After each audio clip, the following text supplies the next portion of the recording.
Welcome to A Little TLC, the podcast where we embark on an enlightening journey through the ever-evolving world of education. I'm your host, Heather Volchko, and I'm on a mission to empower educators and change makers to skillfully navigate the intricacies of serving our most exceptional students. Every month, we'll be exploring a unique and timely theme in a mini-series format, whether we're digging into inclusive teaching practices, addressing student mental health challenges, or exploring the intricate connection between our personal and professional lives. Each month offers an in-depth exploration of weekly topics that truly matter. I hope you're ready to be both challenged and inspired because this is A Little TLC. All right, so I want to make sure that before we wrap this month up, that we have an opportunity to go back and bring in a part of the conversation that you and I had after we stopped recording the second week. So you had said something that I was just like, yes, like that sits with me and that aligns with so many of the people that we are serving through TLC, and also aligns with the topic of this last week of the month, right? Overcoming those challenges. We talked about what is compassionate care. We talked about sometimes the systems are around us in such a way that it doesn't feel like we can maybe extend that compassionate care. Then we talked about, so how do we take care of ourselves in the midst of, trying to do the work and do right by people around us while we're also trying to do right by ourselves. So we're going to wrap this month up with how do we then try to overcome some of those challenges that are just naturally present when we're trying to provide compassionate care through, whatever, human services that we are providing. So I want to let you kick it off and kind of pick it up from where we left off week 2. Okay, I said something to basically what I was pointing out is understanding exactly what we're fighting and what Mm, we're up against. Having a full understanding. As one of the things I said when we cut off recording was like, you're not going to fix schools unless you fix communities. In America, we fund our schools based on property taxes. Ergo, if you live in it, if you have a school in a community that has low property taxes, low property value, and you don't have as much money feeding into the school system, you're going to have a school system that suffer. So either you change that system, find different ways to fund it, publicly fund it. I'm not talking about charter schools or whatever, because again, that's a whole nother animal. yeah, they're all Um, systems. right, right. Uh, Either you change that or you fix the communities that the schools are in. Yeah, Like and I there's no other way to do it. Again, that points back to that 3D level of trust. yeah. It's like I want to say the a term that is often used is intersectionality. Thank you. Um, uh, Intersectionality. I want to say Kimberly Crenshaw was the woman that coined the term. They all intersect. They all intersect, and you're not going to be able to deal with one without the other. I mean, like another way to think about it is like imagine if you got a burrito bowl, right? Hmm. And you put your rice, your beans, your meat, your sour cream, your lettuce, cheese, salsa, you mix it all up or whatever. And then trying to fix a system is like trying to pull that one bean out or that one piece of lettuce out. It's going to be affected by whatever it's just been mixed with, period. What you're saying is reminding me of 2 different conversations that I've had in, like, the last week.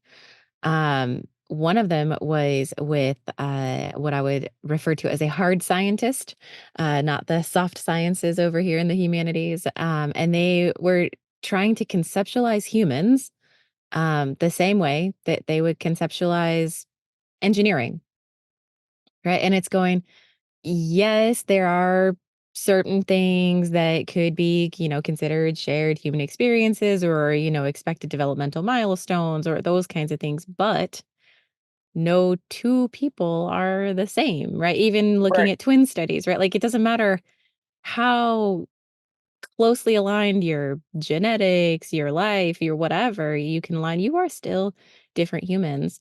And that aligns with another conversation I was having with someone. They were trying to make sense of some commentary that they were seeing on social media. And they were like, Heather, what does this mean? Like, what are they referring to? What is this all about? And I said, when you cut out all the noise and all of the opinions and everybody's pushing in all the directions and you pull it back to like what it really is, it's simply saying that you may have a different experience than I do.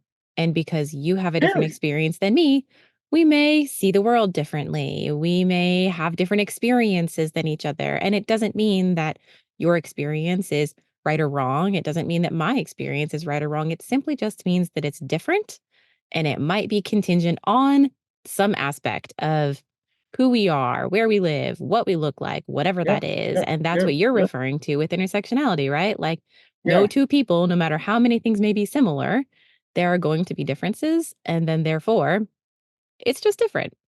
Right.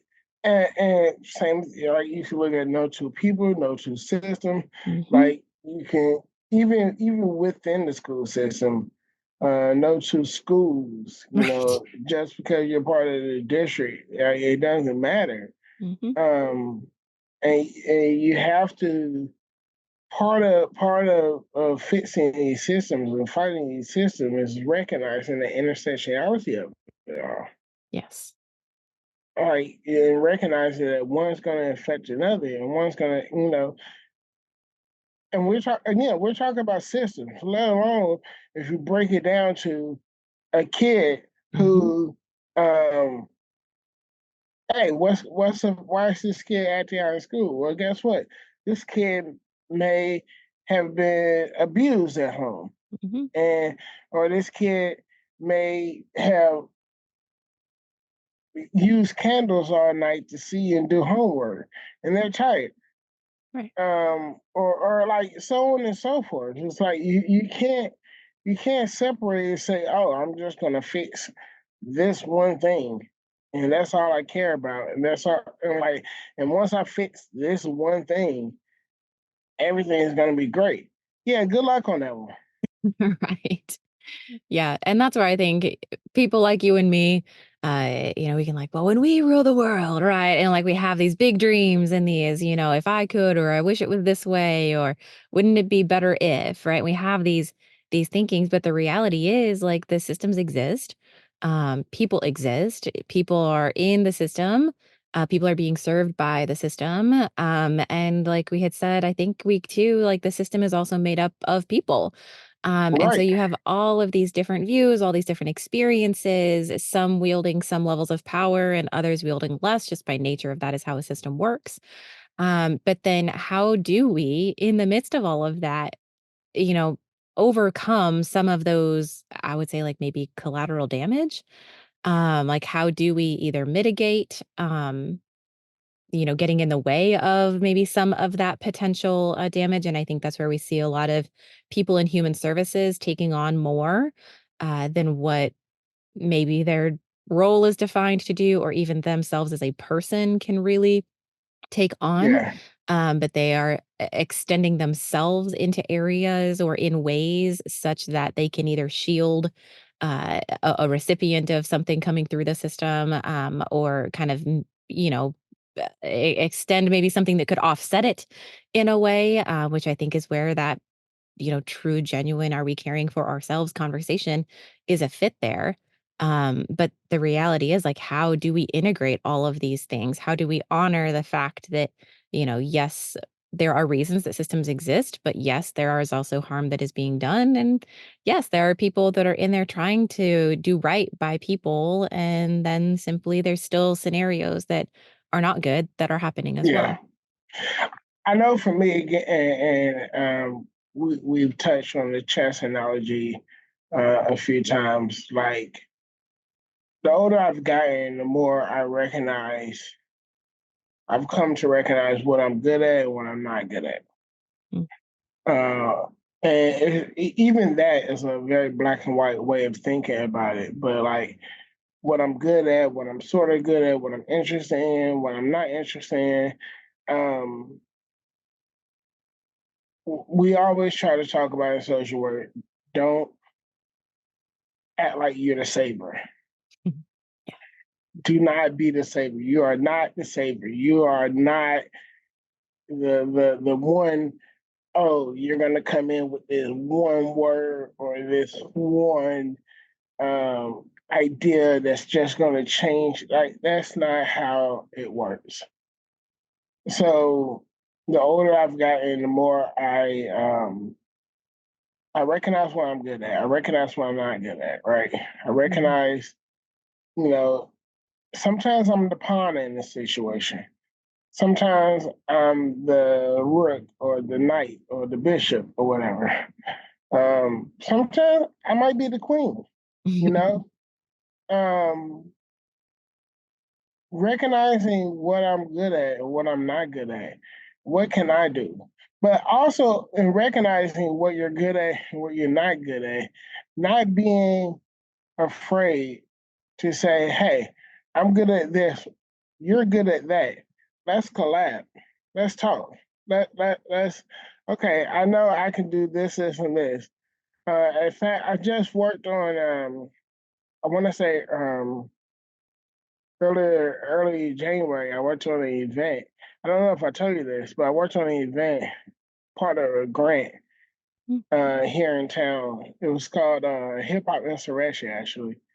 Oh, cool. It was a local hip hop artist or whatever, and um, I worked with a team, and like I just remember several times in that conversation of working to put that show together. It's like, all right, this is what I can do. Yeah. This is what I'm good at. You're better at this. You're better at this, and this. I am not good at that.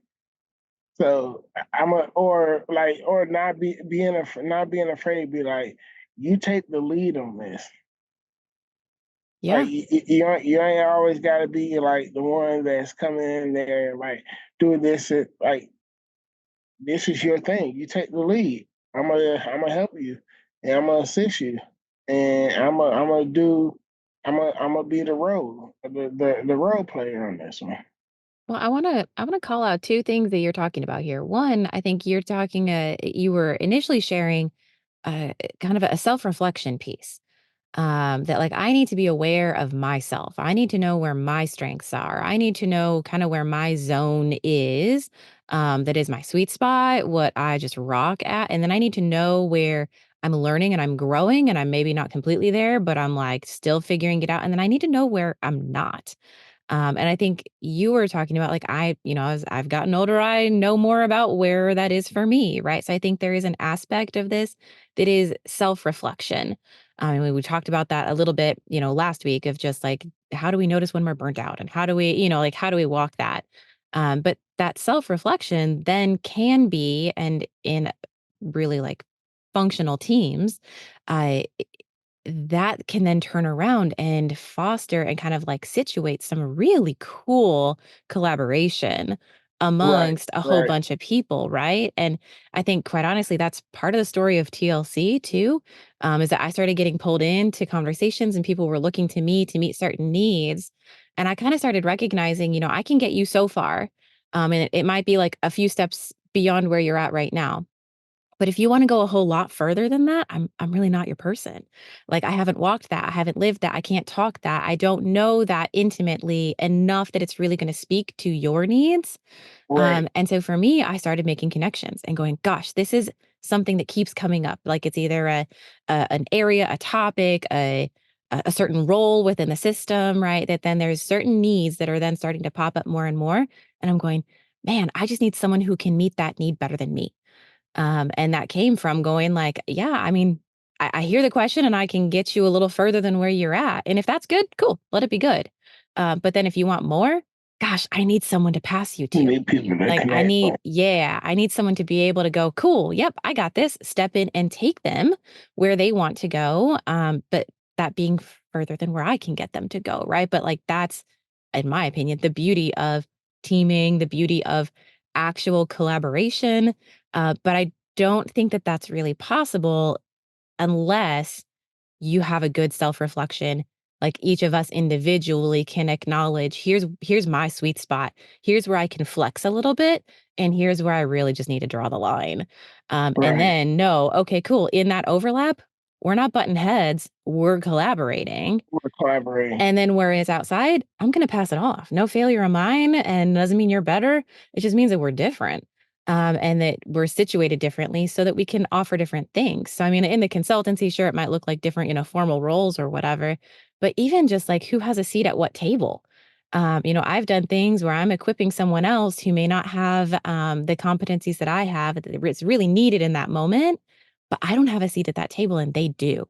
So, how can I equip them to then be able to do right by whatever is in front of them, given that kind of positionality that they have Yeah. in that moment. But that's, I think, also maybe a bit of a humble perspective too. Like, I don't need to say, well, you shouldn't be at that table. I want to be at that table.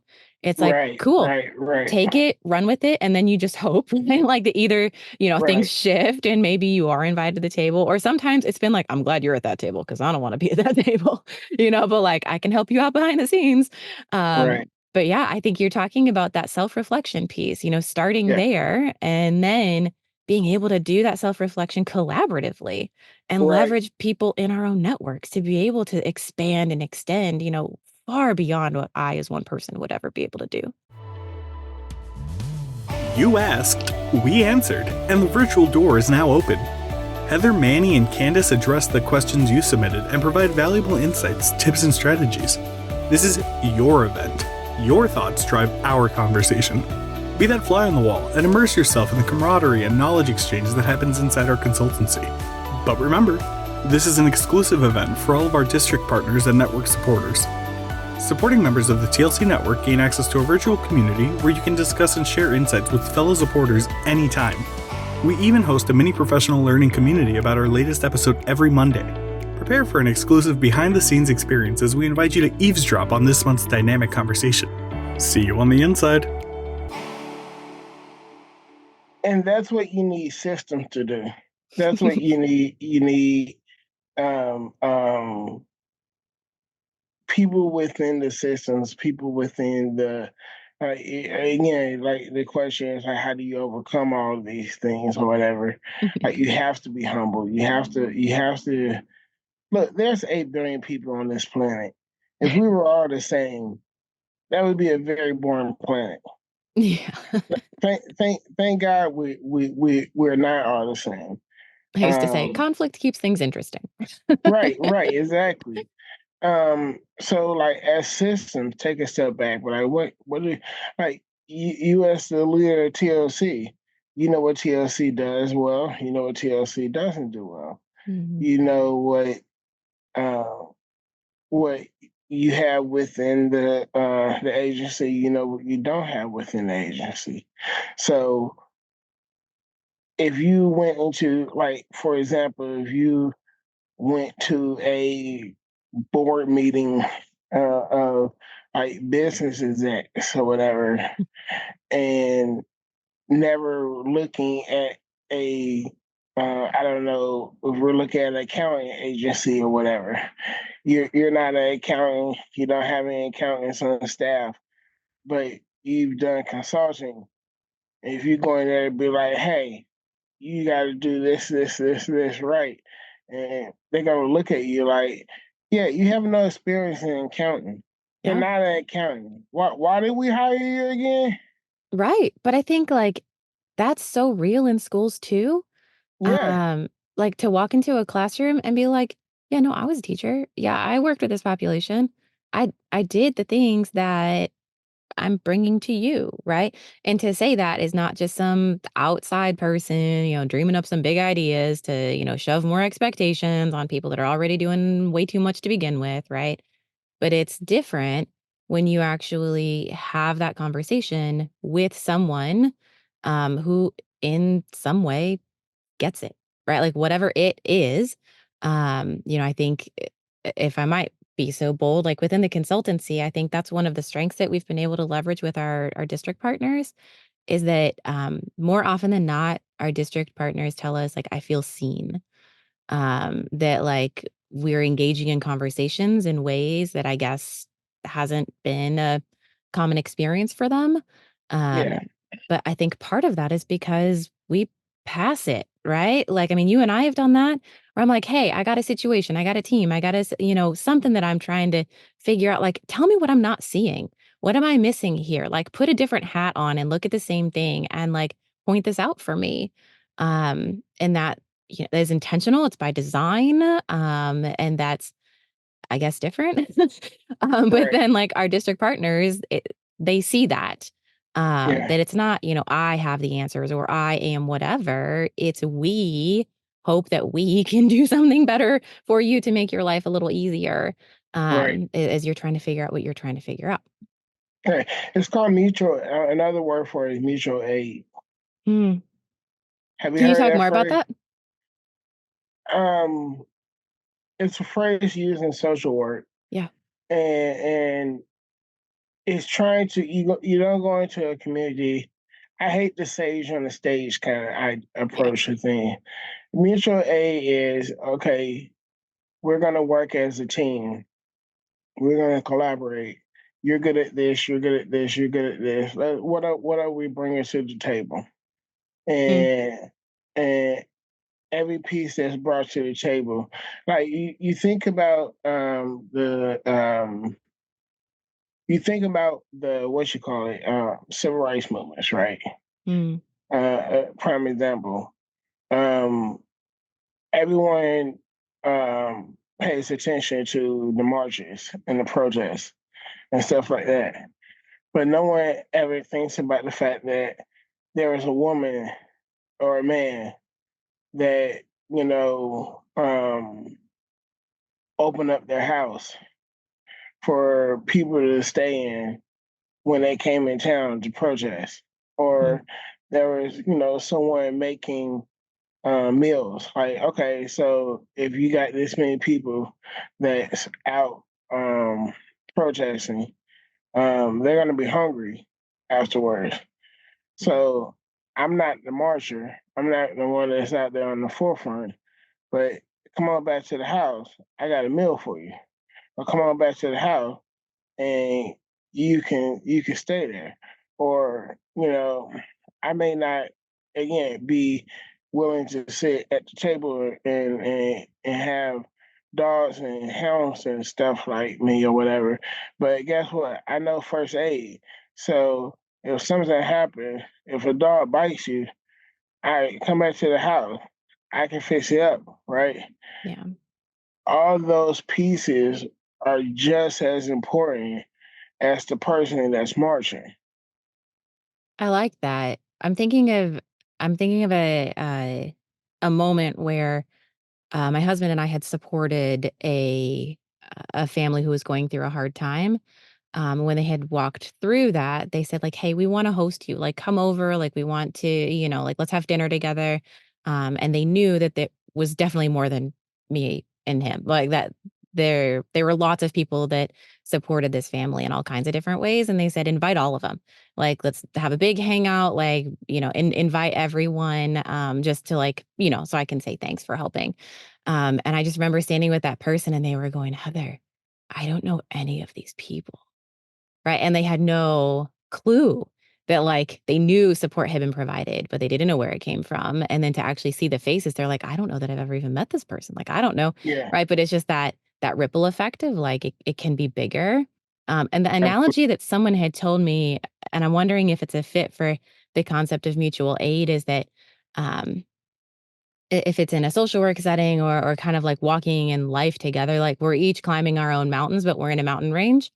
And so I'm climbing up my mountain and Mm, you're climbing up your mountain and I can see your mountain. Like I can see from my vantage point, your side and things you can't see.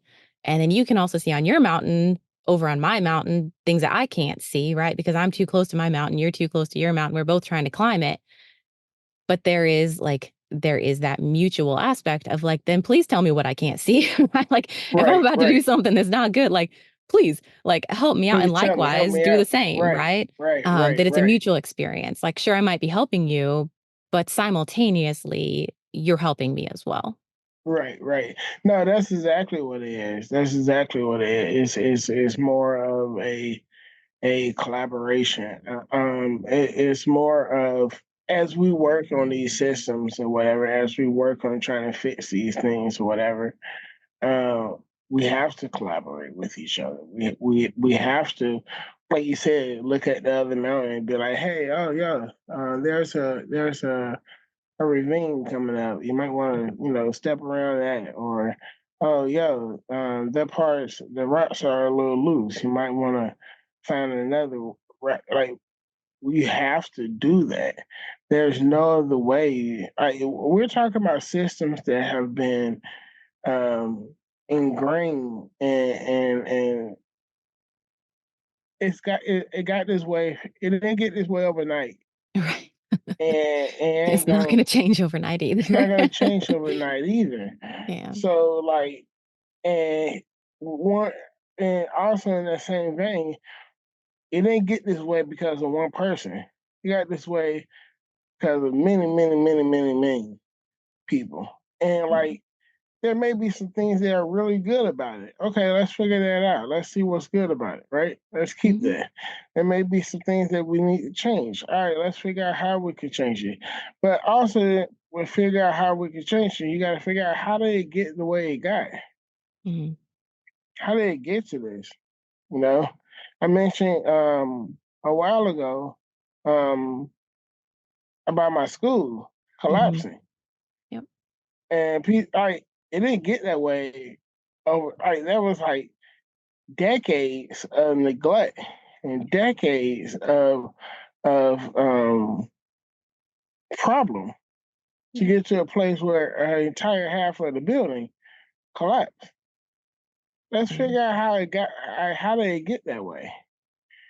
How did it get that way? And let's collaborate and work together to figure out, hey, let's change some stuff.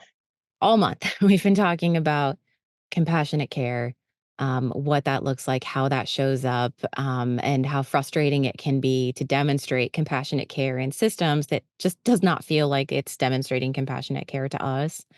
Right, But I love that we're kind of just landing this month on, yeah, that's real, right? Like, and it's something that we wish was different, and we continually say, "You're only one person. You can only do what one person can do," and that we can care for ourselves in the midst of caring for others. But at the same time, if we can care for ourselves compassionately, we can turn around, care for others compassionately, we can do so in a way that is collaborative. Like, there's a lot of strength and power in that. And then if that can then become a consistent thing that is like sustainable, right? Not we're just all overreaching constantly everywhere to right, try to, right, cover on right, behalf of. But if we can actually collaboratively own our spaces and then equip and empower others to own their spaces gradually, right? The long game. Gradually these systems can shift. And as someone who's had the opportunity to work in some pretty rigid systems that have been established for a while, I've actually been able to see some shift. But it is long-term shift. It's not tomorrow's shift. And so it's the, how do we work in what we've got now, but also do it in such a way that together across everyone in all of our roles and all of our own little corners, that we are all actually moving in a very similar direction. And we're simply relying on each other to do that. And I think that that is such a beautiful picture of compassionate care to just land this yeah, month on. That yeah, it's all the little bits and pieces, but when you put it all together like that, I mean, come on. yeah, yeah. No, absolutely, absolutely, and hopefully, little by little, we'll be able to not little by little, but like, of course, it's going to take time or whatever to get people, to get systems, to get like institutions, whatever, to recognize that. I know we're in a very divided climate right now in our country, um, and the idea of collaboration is almost like a um, a four-letter word in some circles, whatever. Mhm. But you're not going to get to where you need to be without that collaboration. Like there's trying to do it by yourself, you're wasting your time. Yep. Well said. All right. Well, thanks for having these conversations with me this month. This has been a lot of fun. This has been great. I appreciate it. Um, I love the work that you're doing. The work that we're going to do. Um, let's keep it up. Yeah, for real. Let's. I always joke around. It's like I don't plan on dying anytime soon, so we got time. We got some stuff to do. Yeah, we got some stuff to do. So let's go for it. Well, I'm excited. Let's see where it takes us. Absolutely. All right. Thank you. Thank you. Thank you for having me. Hey, before you jump back into your busy life, we want to invite you to head over to thresholdlearning.org, your one-stop destination for all things TLC. Here you'll find our blog with this episode's show notes, our ever-expanding bookshelf of resources, and anything else we've talked about. Trust us, there's a ton of benefits waiting for you to explore. Just head over to thresholdlearning.org, click on Network, and we'll see you on the inside. Sharing the podcast with your colleagues is the easiest way to support the show. You can find us at Threshold Learning TLC on Facebook and Instagram. A personal recommendation is by far the best way to share the podcast. Let them know they can listen on iTunes, Spotify, and anywhere else they catch their podcasts. Just be sure to leave a rating and review on your favorite platform. You can email us at info@thresholdlearning.org. We always enjoy connecting with fellow educators and champions for educational justice. You can find everything you're looking for at thresholdlearning.org. See you there.